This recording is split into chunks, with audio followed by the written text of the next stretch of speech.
Ndinotenda vemedia mauya neuwani hwenyu kuti mutiparadzirewo mashoko enyaya yakaoma iyi. Tinokutendai zvikuru.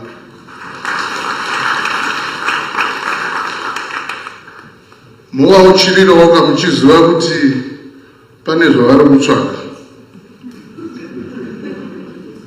Asi zuva ranhasi ndataurirwa nawaPaul Nyati kuti zvamuri mishefu musanyanya kutaurisa. Pane zvimwe zvatisati tataura. Ndikati ndazvinzwa. Pedzezvo vekuCID nganzishefu mukataurisa munokanganisa mainvestigations yedu. Ndikati ndazvinzwa. Saka vemedia ndapuwa chitsidzo naPaul Nyati kuti nyaya yese muchaipiwa yabatanidzwa, asi ndiri kuda kuti ndichataura nomufaro zvataurwa naminista Muzverengwe kuti mhondi yedu yadzoka yaamuno muHarare yakasvika madepo.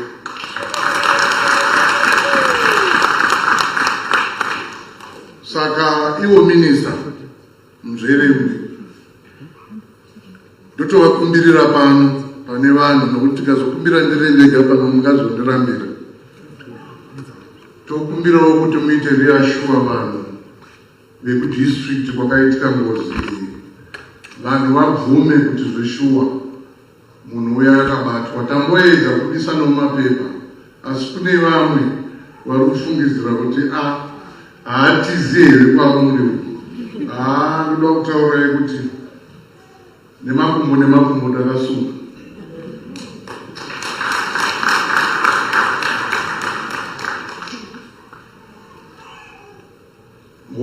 Ndanzwisana naPaul Nyati nemaCID, asi pamwewo ndinombopota ndichitaurawo zvimwe zvakataurwa nevamwe vanga variko. Manzwa here? Ndichataurawo zvandakanzwawo. Saka izvozvo handifungidziri kuti zvingakanganisa mainvestigations.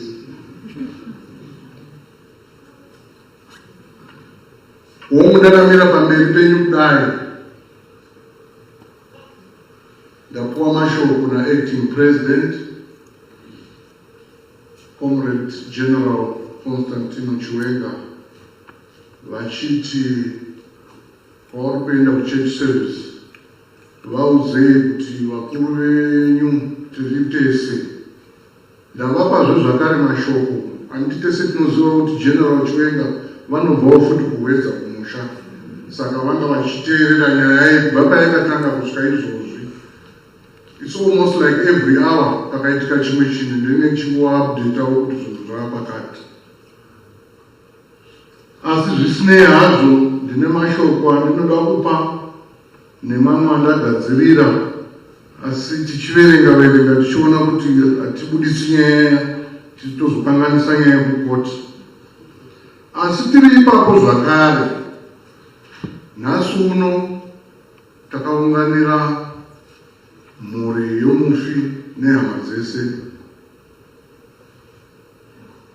Nhasi uno ndiregerereyo, ndinenge ndichingoti Nelia mudzimai waMaxwell, nokuti ndikada kuti mai hove marudzi tinosiyana.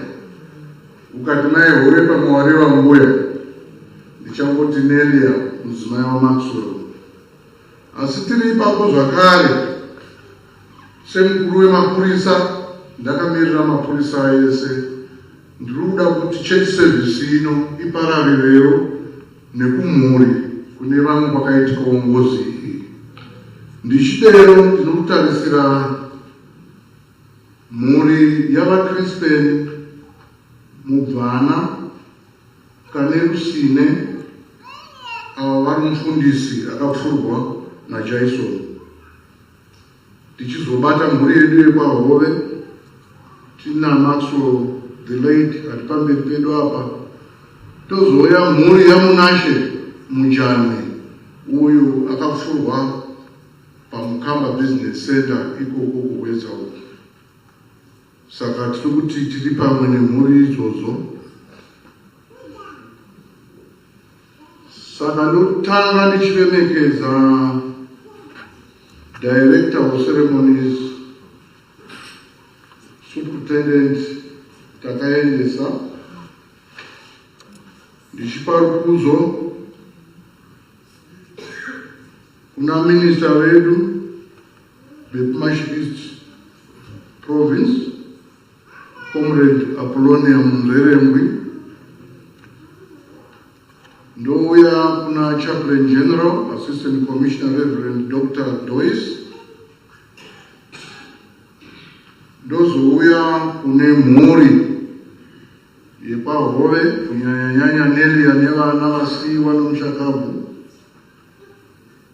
nemhuri yekwashava madzitezvara, nevekwangarakana madzisekuru.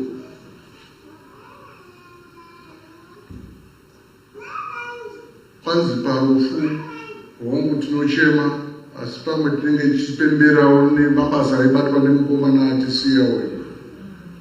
Mumhuri macho moita ana sekuru vakanga vari mupurisa, toita minisa vakanga vari mupurisa.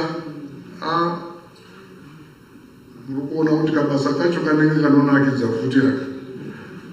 Ukakaonera uri kure, kane njodzi asi kanonakidza. Asi kanonakidzisa kana wasiya vamwe uri munzira dzebasa. Tozonetseka nokuti izvo munhu wamupfuura wacho anga ari muCID. Ndosaka ndati vemedia pane zvavanotsvaga, ndakanda kubvunzwawo nevamwe kuti iwe unofunga kuti muCID iyo kuda basa anga akufunga chii? Ngatiregei kuita zvokufungidzira nokuti tamubata panodiwa kuchinzwa kuti achitiudza kuti apa mangu akufunga chikwa. Ndichida kuremekedza zvakare Deputy Commissioner General Administration Comrade Stephen Matanga, Deputy Commissioner General Human Resources Comrade Minding Randi, Deputy Commissioner General Operations Comrade Len Nue, na Deputy Commissioner General Crime Comrade Lorraine Chipato, ma-commissioners edu yese vari pano, ma-senior officers vese vari pano, nemi vemedia nokutendai nokuuya nohuwandu hwenyu. Ndozouya hama neshamwari ndisikasiyiwo kunze police band iri kutinyaradza panguva dzino. Tinourombo kuungana nouwandu hwedu nezvatakaitirwa naJason. Nanhasi uno zvinonetsa kuti ubvume kuti ndo zvakaitika. Ndakaita dambudziko musi weFriday, nyaya ichitanga kumhangarwa kuuswa. Ndakabva ndakurumidzawo kutaura acting president. Unofunga kuti chii chaitika? Chef regai tikuzonzwa kuti vanofeya zvinofamba sei. Hapana kupera 2 hours tonzwa kuti Maxwell Hove abayiwawo atisiya. Ndomhanyazve kuna acting president, gare pasina dzimwe 2 hours pane mukomana wokumukamba business center apfurwa zvakare. Ndokubva vachizonditi une chokwadi here nezvinhu zvauri kutaura nokuti matauro auri kuita zvainenge bioscope. Ndikati ndizvo zvatoitika. Zvisinei zvishoma zvatakanzwa nevanga varipo nevamwe vaipfuura vari kuti Jason Muvevi akasvika panga pane gungano romunamato. Kune vavo vanoverenga manewspaper nezvivhiki izvi, tiri kunzwa kuti akakurira munzvimbo iyoyo yekwaNegombe kuwedza uko. Aimboenda kuchechi ari mwana mudiki naamai vake. Vafundisi ivo vaakabaya ivavo ndo vaichumaira mazuva ese. Saka paakauya kunzi vakauya vari vaviri, akapfeka nguo dzanga dzisina kuenderana nevanga vari pachechi.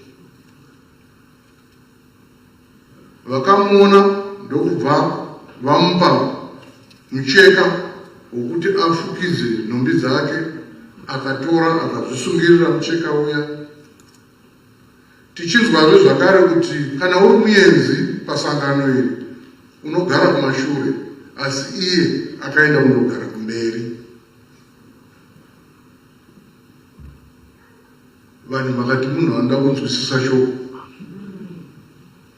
Garai hapana kupera maminitsi akawanda ndokusimuka ndokuenda kumotikari yake, ndokudzoka akaisa maoko mumashure. Vanhu havana kuziva kuti akabata pfuti. Ndokusvika kumira pedyo namufundisi, ndobva abudisa pfuti. Mufundisi ndobva wapfurwa nepaziso apa, ndobva vadonha. Amai vake Jaisoni vakabva vafenda ipapo, vaona kuti mwana wavo ndozvaaita izvi. Zvisinei, akabva ipapo ndokuchizosangana nana Maxwell Hove. Pandiri kunzwa kuti vanga akamisa motikari kunze kwemugwagwa, panga pane vanhu vatatu. Ava vachisvika akabva aridza pfuti, ndokutanga naMaxwell akamupfura, ndokubva adonha ipapo. Umwe mukomana weCID ari muhospital parenyatwa akapfurwa ruoko, ndofunga ndoranga rine pfuti here. Right, ndobva azopfurwa mudumbu. Saka akatodamburwa matumbu, asi neminamato ndokunzwa kuti akuita zvakanaka. Akabuda mu intensive care unit kuswera nezuva. Saka mupurisa wewo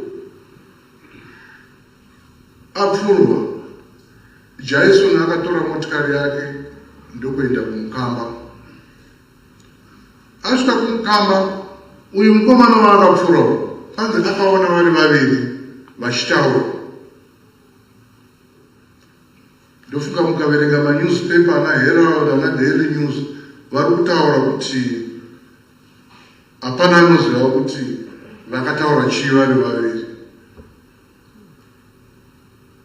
Asiwo muhofisi mangu tichiferefeta akaona vakomana vachitaura vari vaviri ava, akabvunza kuti muri kutaura nezvei.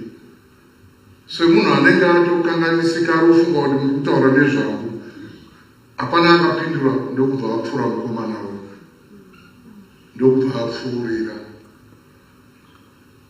Nyaya yacho ndingatopedza mazuva maviri ndichitsanangura, asi ndinokuda kuti paakanga asvika kuvhileji yekwachiduku, tanga takuziva mafambiro ake. Akufonerana namukwashanyina wake, mupurisa zvakare ari parusato, vanoitwa Superintendent Nyamukuta. Achiti vaNyamukuta, ini ndafunga zvokuzvisarenda kumapurisa. Madii kuti tisangane paGonese Primary School.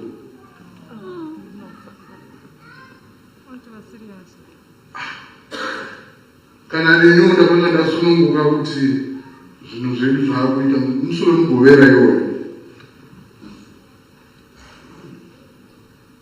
Tikati ndinofunga taakuzomubata.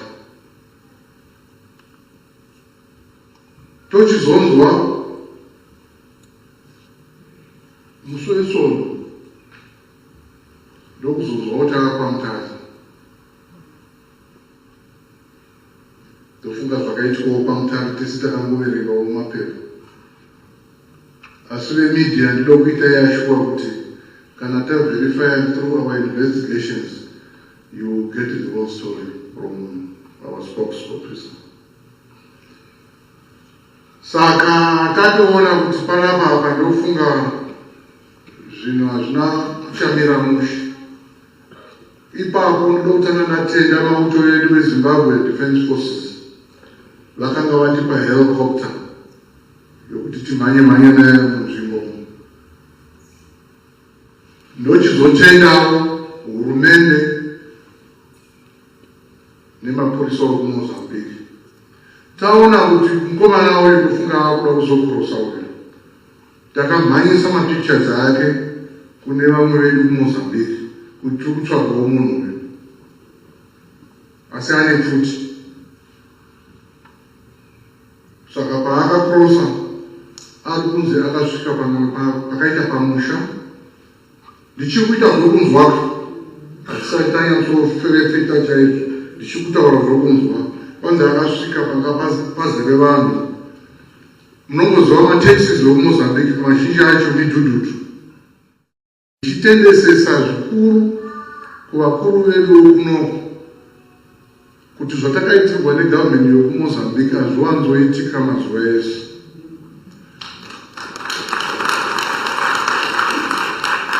Pane rimwe pepa rakanyora kuti izvo pamutemo vaifanira kumuchaja ikoko panyaya yekukurosa bhodha zvisiri pamutemo nenyaya yekufamba nepfuti.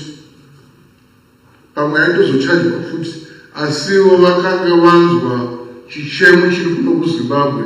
Nganzi panyaya yenyu iyi torai munhu munokurumidza kupedza naye kuZimbabwe.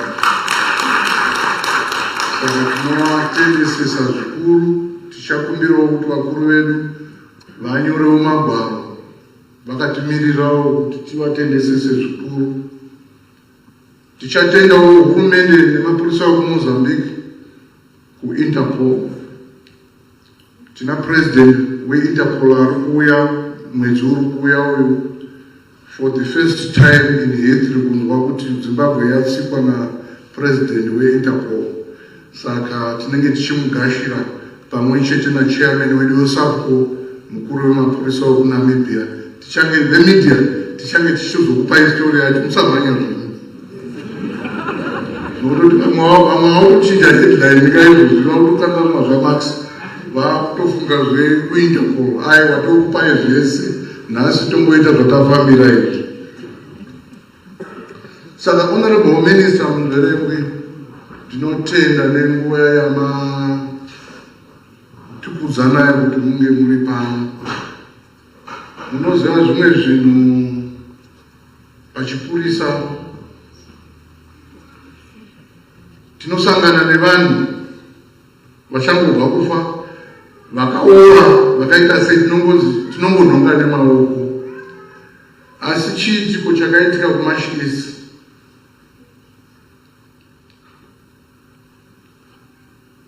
tati ndikungotaura zvokunzwa. Vamwe vacho vanga vana Max, ndiri kutaurirwa mufundisi, kwanzi vanoda counseling. Zvavakaona zvichiitika kuna officer in charge wavo, vamwe vacho nhasi vari kutya nemhuri dzavo. Saka imwe chidanho chatichakumbira kuti kumapurisa vaende through counseling kumhuri yese yeruzhinji. Mai Muzverengwe ndiwo munoziva kuti zvinoitwa sei, ndiwo munototitungamirira, but kunyanyanyanya ndiwo munototi mapurisa haanei tese tindogadzirisa nyaya yepaground. Saka ndo dambudziko ratasangana naro nhasi. Saka zvisinei, tichipedza pano mutumbi uchaendwa nawo kumusha kumberekwa. Ini nemabasa andinawo handichazokwanisa kunge ndinemi kumberengwa. Ndichatuma umwe womutezeri wangu Lorraine Chikato, ndiye anenge akatimirira ikoko, nemamwe maofisa edu neuwandu hwavo. Asi chidzidzo chandinoda kukupai panyaya yakatibatira Maxwell Roy, kana mukaona zvamunenge maona kana munhu wamusikazive munzvimbo, musafunga kuti kukanganisa kuti mukurumidze kuudza mapurisa. Pane mukomana akapotsa apfurwawo zvakare kwaMutare. Akanga anyemwa kuti munhu uyo haazivi here ari kutsvagwa uyo, but ndiri kunzwa kuti meseji yakazononoka kusvika kumapurisa. Taida takakutomubatsira maMutare, but vanhu vakadhileya kuenda kumapurisa. Kune vamwe venyu, vamwe vedu vanofamba vachiti izvo mapurisa acho ukavaudza hapana zvavanoita. Kana manga mune pfungwa idzodzo koizvareigona ndikwecho ndio mapurisa amukusora iwawo munosora neinozvimbira. Saka ngatibatane tifambe tese pamwe chete pese patiri. Handizvo zvandiri kutaura kuti kuendesa information ikarege kubuda zvakanaka hazvirevi kuti wakanganisa. Panenge pachiferefetwa paya munototaurwa kuti information yamakatipa iyayi yakabudisa zvakati kana kuti hapana zvayakabudisa. Saka zvinobuda izvozvo nekusenza pamwe chete. I join you, ladies and gentlemen, with a heavy heart as we mourn a gallant son, the late Inspector Maxwell Howe, who passed on the 13th of January 2023. The dear departed is no doubt one of our illustrious police officers who unfortunately lost his life in gruesome circumstances in the line of duty at Chitope village in Weza.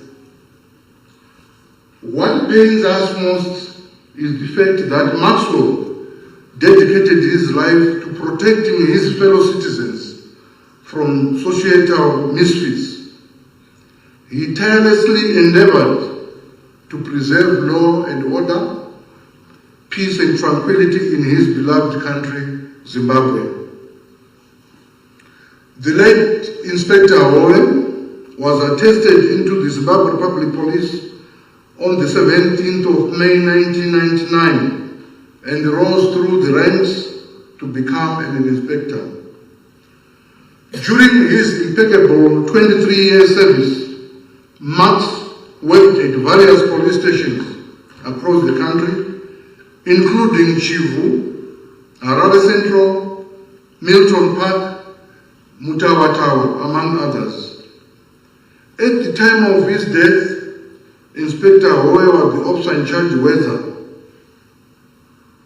Ladies and gentlemen, it is heartrending that on the fateful day, Inspector Howe, just like his fellow police officers, bade his beloved family farewell and went to work with the hope of seeing them at the end of the day. But alas, a societal deviant, Jason Mulevi, robbed Inspector Howe of his precious life. As the officer in charge, Inspector Howe received a report of murder in which a church leader at the Johani Masowe Shanu Apostolic Shrine had been killed in cold blood. He assembled a reaction team which he then led to the crime scene. A shootout ensued with the accused person which led to Inspector Howe losing his precious life, while Detective Constable Mgoa sustaining injuries on the right arm and lower abdomen. Ladies and gentlemen, it is indeed disheartening to note that, as a nation, we continue to lose police officers through grisly murders perpetrated by fellow citizens. Without doubt, it can never be right for any individual not to respect the sanctity of human life. Equally worrisome is the fact that firearms continue to be used in the commission of a plethora of heinous crimes in the country.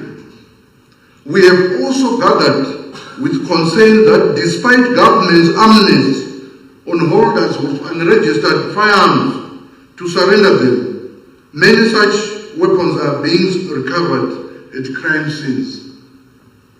For the avoidance of doubt, as the Zimbabwe Republic Police will not stand akimbo whilst innocent citizens, let alone police officers, are being decimated by unruly malcontents. Once again, I wish to categorically state that those with unregistered firearms shall be deemed to have a criminal intent. Furthermore, as police officers, we will not hesitate to shoot to kill all perpetrators of heinous crimes such as armed robbery, which are making society apprehensive. Similarly, as a nation, we are fully aware that the election season is upon us, and the Zimbabwe Public Police shall ensure a zero tolerance to politically motivated violence. Ladies and gentlemen, before I conclude my remarks, I wish to point out that it is indeed painful to come to terms with the fact that the family of the late Inspector Maxwell Howe has been robbed of a breadwinner, and the Zimbabwe Public Police is even poorer. The challenge is not only to his peers, but to the entire rank and file to ensure that we diligently discharge our duties so that his death is not in vain. Let me take this opportunity to express my gratitude to our Mozambican counterparts for their cooperation in arresting the fugitive. Jason Muleni, indeed, such gesture demonstrates the strength of our bilateral ties, particularly in combating crime. In addition, I want to pay special tribute to members of the public for their unwavering support to the Zimbabwe Public Police, more so in seeking to apprehend the culprit. May we continue to join hands in the fight against crime, and above all, in making Zimbabwe a better and safe place to live. On behalf of the Zimbabwe Public Police family, and indeed on my own behalf, I wish to convey my deepest sympathy to Inspector Howe's wife, Nelia, children and relatives on the untimely death of this gallant police officer. I say, go well, Maxwell. Famba Vakanaka, Ambakase, I thank you.